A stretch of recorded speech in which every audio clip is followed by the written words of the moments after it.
যাকাতুল ফিতর কিংবা ফিতরা কেন দিব? ফিতরা দিলে কি হবে আমাদের? আমরা এটা না জানার কারণে আমরা অনেকটা অবহেলা করছি।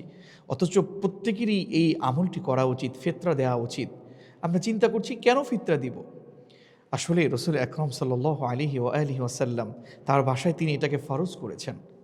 আর আব্দুল্লাহ ইবনে আব্বাস রাদিয়াল্লাহু তাআলা আনহুমা তিনি বলেছেন, ফরদ রাসূলুল্লাহ সাল্লাল্লাহু আলাইহি ওয়া আলিহি ওয়াসাল্লাম যাকাতাল ফিতরি, যে আল্লাহর রাসূল সাল্লাল্লাহু আলাইহি ওয়াসাল্লাম যাকাতুল ফিতর তথা ফিতরাকে ফরজ করে দিয়েছেন। কেন? তুহরাতাল লিস-সাইমি মিনাল লাগবি ওয়ার রাফাথ। এই রমাদান মাসে স্ত্রীর সাথে কিংবা ছোটোখাটো কিছু অপরাধ কিংবা মুখে কিছু আজে বাজে কথা, কিছু অশ্লীলতা, কিছু অশ্লীল কথা, এগুলো আমরা কিন্তু বলেছি।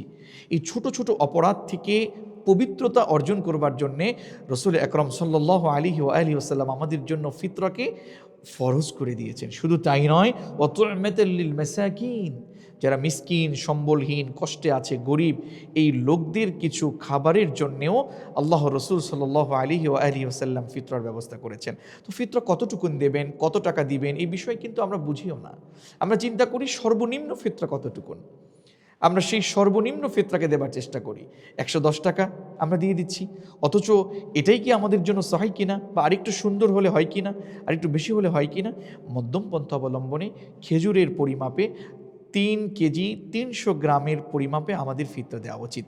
3 কেজি 300 পরিমাণ খেজুরের সমপরিমাণ অর্থ যদি দেওয়া যায় কিংবা খেজুর দেওয়া যায়, আমাদের ফিতরা আদায় হয়ে যাবে। এবং এছাড়াও অনেকগুলো জব, কিশমিশ, এই কিংবা গম, আটা, এগুলো দিয়ে দেওয়া যায়।